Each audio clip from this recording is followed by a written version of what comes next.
এই রাজনীতিতে ভুং-ভাং, মানে এরকম ভুং-ভাং আছে, তার সাথে, সাথে আবার শক্তি।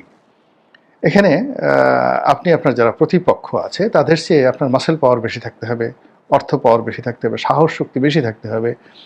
আপনি কিছু করেন আর না করেন, ভুং-ভাং আপনার থাকতে হবে। যখন আপনার প্রতিদ্বন্দ্বী যেমন আপনাকে ঠিক তদ্রূপ, তার সেটা আরও 10 ডিগ্রি অ্যাঙ্গেলে বেশি যদি আপনি করতে না পারেন, তাহলে হবে না। যেমন শেখ হাসিনা ধরেন এই বাংলাদেশ খুব শক্ত হাতে চালিয়েছেন, খুব শক্ত হাতে চালিয়েছেন। ডক্টর মোহাম্মদ ইউনূস শান্তির দূত, নরম হাতে চালাচ্ছেন। এখন বলছেন যে না, শেখ হাসিনাই ভালো ছিল, আমরা যে পেদানি খেতাম, মার খেতাম, গুম হতাম, এটাই ভালো।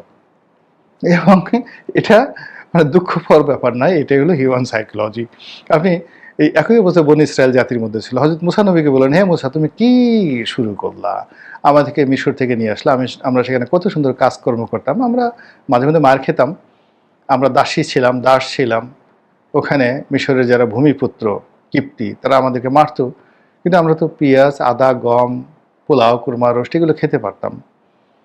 আর এখানে তোমরা মরুভূমির মধ্যে আমাদেরকে আটকে রেখেছো, আকাশ থেকে বিকালবেলা খাবার পরে একই খাবার মান্না সালোয়া খেতে খেতে আমরা অস্থির হয়ে গেছি, বসে থাকতে থাকতে আমাদের মোটা হয়ে গেছে।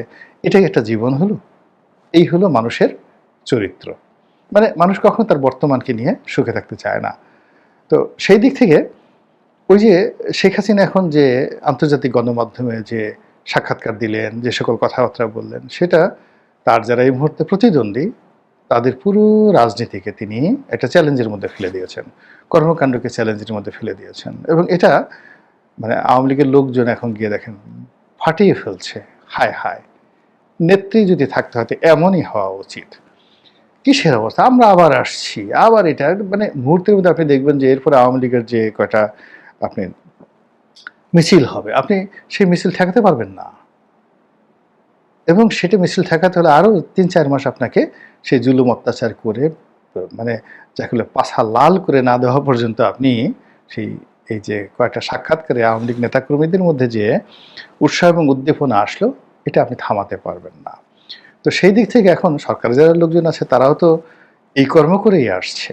আন্তর্জাতিক মিডিয়া, আন্তর্জাতিক দাতা সংস্থা, বিভিন্ন এনজিও, বিভিন্ন প্রেশার গ্রুপ, বুদ্ধিজীবী মহল, থিঙ্ক ট্যাঙ্ক, তাদেরকে ম্যানেজ করেই তো আজকের এই পর্যায়ে আসছে। তো ঠিক সেই জায়গাটায় তারা যখন রাষ্ট্র ক্ষমতায় বসে শেখ হাসিনা যে কাজগুলো করেছেন সেই কাজগুলো তারা করতে পারছে না। আবার ওদিকে তারা যে কাজগুলো অতীতে করেছেন তার সাথে ১০০ গুণ বেশি দক্ষতা এবং ইফেক্টিভনেস নিয়ে শেখ হাসিনা হঠাৎ করে যে এতগুলো আন্তর্জাতিক গণমাধ্যমে সাক্ষাৎকার দিলেন, যেখানে মানে আমাদের দেশের একেবারে রাস্তার ফকির যারা সাংবাদিক, ফকির সাংবাদিক, তারাও যেখানে মনে করতো যে শেখ হাসিনার সাক্ষাৎকার নেয়ার দরকারই না, মানে এটা ব্যাপার হলো নাকি।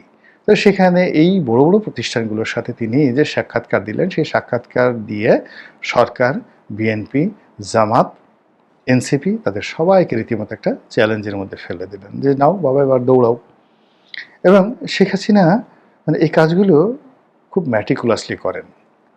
আপনাকে একটা ছোট্ট উদাহরণ দিলে বুঝতে পারবেন। মানে মুন্নুজান সুফিয়ান নামে একজন শ্রমিক নেত্রী খুলনা অঞ্চলের, তো তাকে মন্ত্রী বানিয়ে দেওয়া হলো, শ্রম কল্যাণ মন্ত্রী। তা আমি খুব আশ্চর্য হলাম যে ওনাকে কেন মন্ত্রী বানালো। সে সারাদিন পান খায়, তারপরে শেষে শাড়ি পরে, শাড়ির নিচে যে একেবারে মানে গেও শাড়ি, যেহেতু তিনি শ্রমিক রাজনীতি করতেন, আর তার মানে যাকে বলা হয় ছায়াটা তিনি যে পরেন, নিচে যে পেটিকোটটা পরেন, পেটিকোটটা হলো ওই গ্রাম্য মহিলারা যেভাবে ধরেন হাঁটুর উপরে 1 ফিট উপরে পেটিকোট পরে ওইভাবে, তো উনি হাঁটুর উপরে 1 ফিট উপরে পেটিকোট পরছেন, তার নিচে পাতলা একটা আট পরে শাড়ি পরছেন, ফলে নিচে তার পায়ের 1 ফিট পর্যন্ত দেখা যাচ্ছে একটা পঞ্চের স্যান্ডেল পরে তিনি পার্লামেন্টেও আসেন, ওখানে করেন এবং সব জায়গায় পান খেতে থাকেন।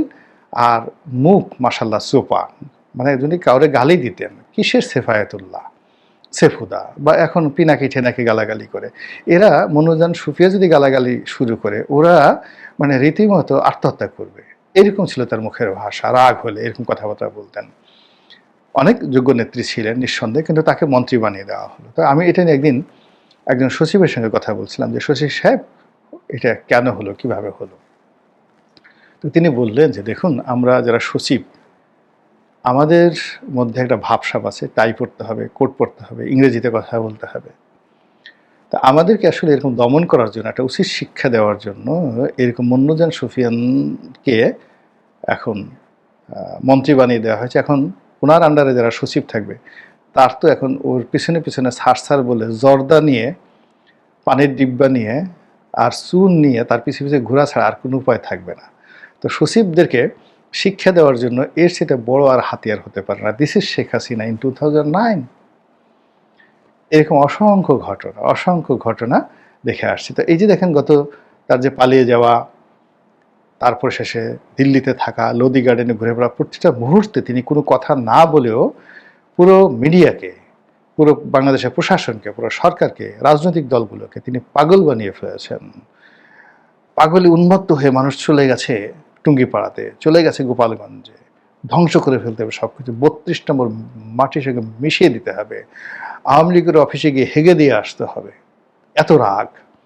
তো হাগা শেষ, পেশাব করা শেষ, তারপর তিনি এমন চাল চাললেন, কে বা কারা গিয়ে সেই হাগা পায়খানা পেশাব নিজেদের পায়খানা নিজেরাই পরিষ্কার করলো। তারা সেখানে অফিস করবে, সব কিছু করবে। এখন সেই অফিসেরও নাম নাই, আওয়ামী লীগ অফিস ঝকঝক তকতকে করছে। তিনি এমনভাবে উত্তেজিত করলেন, 32 নম্বর ভেঙে ফেলা হলো।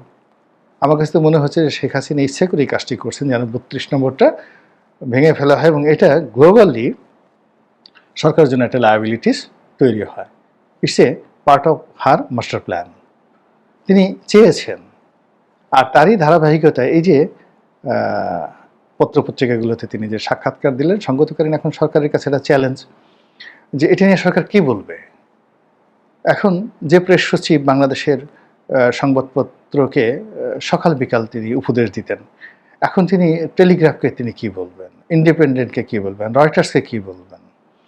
তিনি এপি বা এএফপি, তিনি এএফপির বাংলাদেশের ব্যুরো চিফ ছিলেন, যেখানে এএফপির হেড অফিস রিপোর্ট ছাপাচ্ছে। তিনি কি একটু শব্দ করতে পারেন এএফপি সম্পর্কে? প্রশ্নই আসে না। একজন মফস্বল সংবাদদাতা, কি প্রথম আলোর মফস্বল সংবাদদাতা, সে মতিউর রহমান কি করলো না করলো সেটা নিয়ে আলাপ আলোচনা করতে পারেন? প্রশ্নই আসে না। তো এরকম একটা পরিস্থিতির সৃষ্টি করেছে যাকে বলা হয় সরকারের মধ্যে।